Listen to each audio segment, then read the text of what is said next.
Welcome back to another episode of the Next Level Minds podcast. My name is Chris Chapman, and I am your host. For those of you who are tuning in for the first time, this is a podcast dedicated to those who want to reach a next level in their business, personal, or career life. Every other week, I'm blessed to sit down with a fully qualified guest, entrepreneur, content creator, or mover and shaker in their industry and walk through their story of how they have gotten from point A to point B and overcame various adversities along the way. Now, before we dive into today's episode, which is part of a series I do called Motivation Monday, talking about topics that I am passionate about, and really its main goal is to really just pump up all of the listeners out there to start their week on a strong level. Other than that, wanted to reiterate my main goal here with Next Level Minds, which is to impact over 1 million people by helping them reach a next level. So if you have not done this already, please take the time to subscribe to Next Level Minds on Apple Podcast, and also share this episode with a family member, friend, or colleague who you think will really get some value out of it. And if you're really feeling special, make a review on Apple Podcast of what you think of the show. Other than that, on to today's episode, which is part of a series I do called Motivation Monday. Today's topic is the topic that I did an Instagram live on with my friend Zach Krupp, and it's called, Are You Committed or Are You Coasting? And the reason that I want to talk about this, and the reason that I already talked about this on an Instagram live, is because I've been running into a lot of people recently, mainly when I'm walking to the gym in the morning, and hey, how's the gym going? Oh, it's going great. I'm still going 5 to 7 times a week.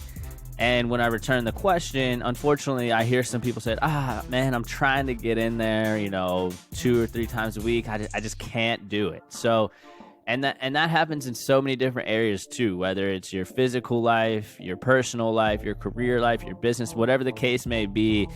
People really do lack commitment, myself included. I have lacked commitment in the past pretty heavily, and I also still lack some commitment on a few levels of my life. So not to say that I'm just this perfect guy who doesn't, lack commitment. I definitely do. But I've really trained myself to be extremely disciplined recently and extremely committed, because discipline creates freedoms. And life is all about being able to have the freedom to do what you enjoy. Anyway, with the are you committed, are you coasting, it comes with some levels here. So number one, before you can fully commit to anything, clarity really comes before commitment. So you have to figure out what you want. And it's very hard. It's not just one day you wake up and it's, hey, this is what I want to do, and this is the exact life I'm going to create. Clarity is something that you're always seeking, that self-awareness on what you really want in life. It's a daily practice, which we'll touch on in a second, on ways to find clarity. But that's something I want you guys to keep in mind, is that clarity, first off, becomes before commitment. And second, it's something that you should always be seeking. It's not just the end all be all. Hey, I found it. It's a daily process to find that clarity. But before that commitment, you really have to figure out, what do you want? Why do you want it? And what will it take to get there? Those action steps behind your wants and your whys. After you figure those 3 questions out, then you can move on to more of the commitment level. But if you're having a tough time figuring out those 3 questions, what do you want? Why do you want it? What will it take to get there? Then there's some steps you can take here. So number 1 is journaling. And it sounds so cheesy of like, hey, I don't want to write in a diary. But no, like, pick up a composition notebook from CVS or Amazon for $5. And get those thoughts on paper. I'm constantly writing on my end, what I want my life to look like. I'm constantly writing down business ideas. I'm always writing down new goals and new strategies to reach certain levels. And just getting those thoughts on paper can create so much clarity in your life. And that's just something that I don't think you should not do. It's so important. I could talk about that for so long, but journaling, getting your thoughts on paper is key. Also, reading.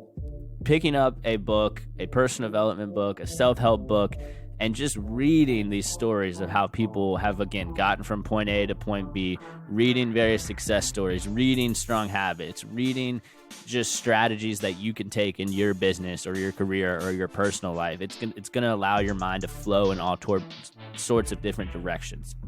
Also, meditation is key too. Spend some time, just put some quiet music on, breathe in, breathe out for 20 minutes in the morning a couple times a week, and just let your mind really flow into directions. And then after you meditate, get those thoughts on paper. What did you think about? What do you want your life to look like now? What do you want your life to look like in 5 years? What do you want your life to look like in 20 years?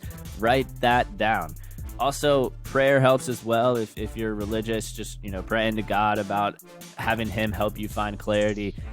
And lastly, another way that you can find this clarity is having a strong network. Get ideas from people around you. Build out your connections on LinkedIn, on Instagram, and just chat with people who are relatively close to where you want to be. Let's say that you want to own your own business. You don't know what industry, you don't know what idea.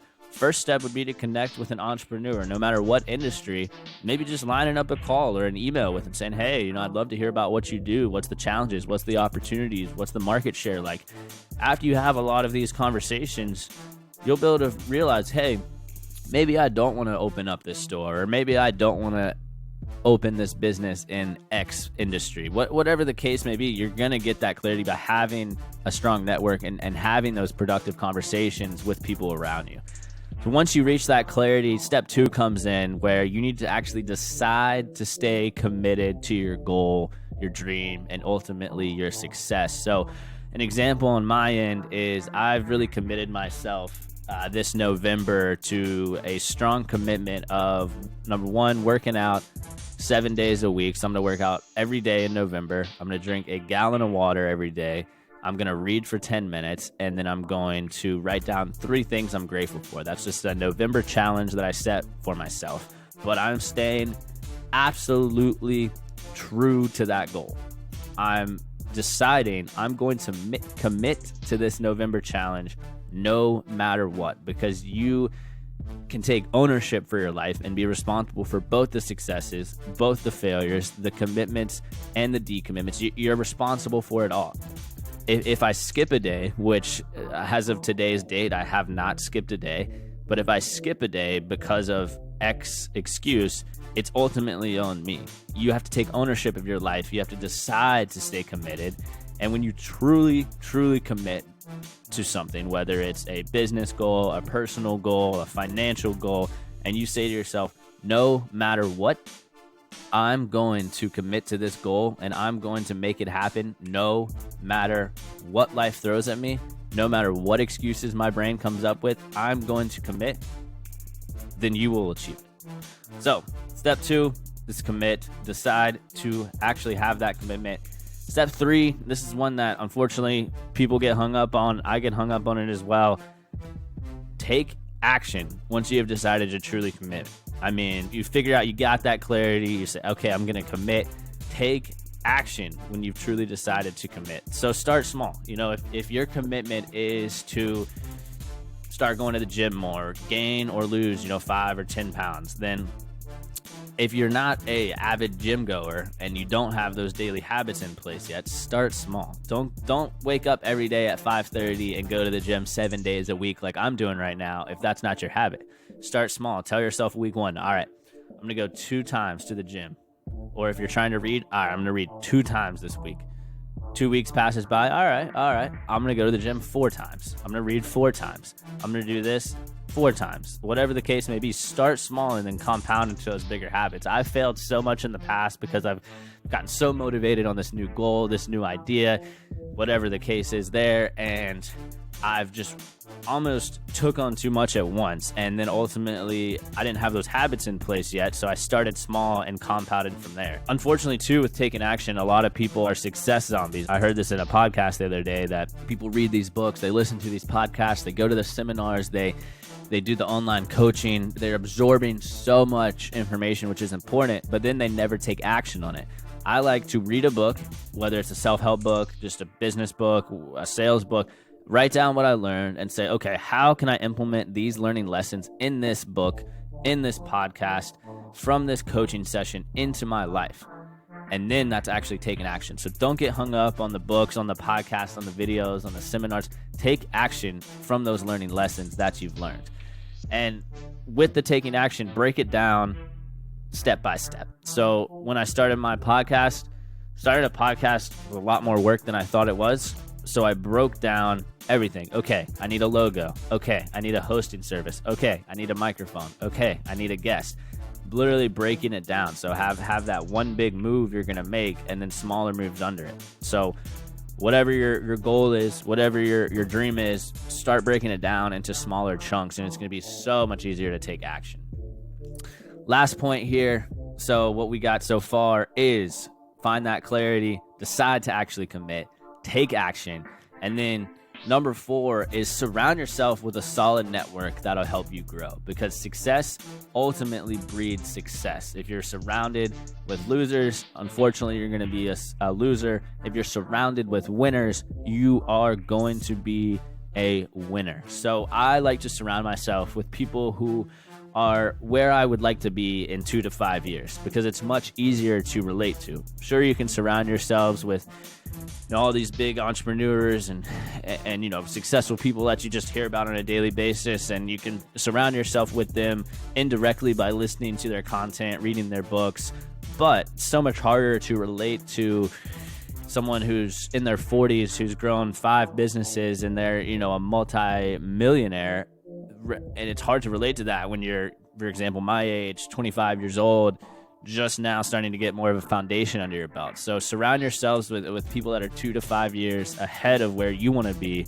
Ask them questions, learn from them, invest in that relationship. And then also surround yourself with people that are at your level, but also have a huge desire to get to that next level, quote unquote. I am part of this online mastermind group, which I can put that in. If you want to know more about it, just let me know and I can send you some more information. The guy who hosts it is amazing. But anyway, everyone in that group is about my age. They're in my same type of situation, whether it's growing a business on the side or they're really starting to break through in a lot of areas at an early age. And surrounded with those people who have those same goals in mind is so important. Surround yourself with that solid network. If you're not where you want to be, change your environment, change your location, change the people you're hanging out with. You hear this all the time. You are the people you hang about with. If you're hanging with losers, you're going to be a loser. If you're hanging with winners, you're going to be a winner. So, recapping everything here, guys, are you committed or are you coasting? Are you coasting through life, hoping that you're going to get that breakthrough, hoping that this big promotion's coming, hoping that that business is going to get off the ground, hoping and wishing that you're going to get physically fit? Are you just coasting through, waiting for the weekend, waiting for that next happy hour, waiting to sleep in on Saturdays? Or are you committed to reaching that next level, to reaching that goal, to reaching that success, to reaching that dream life that you desire? And if you're truly committed, you got to decide to commit, and no matter what, you will get it done. Recapping here, find that clarity. Clarity comes before commitment. Have to figure out what you want. Number 2, decide to actually commit no matter what. Number 3, take action after you have really, truly decided to stay committed. Take action, start small, compound from there. And last, surround yourself with that solid network that'll help you grow and help you reach the next level. Other than that, guys, thanks again for tuning in, and always ask yourself the question, are you committed or are you coasting?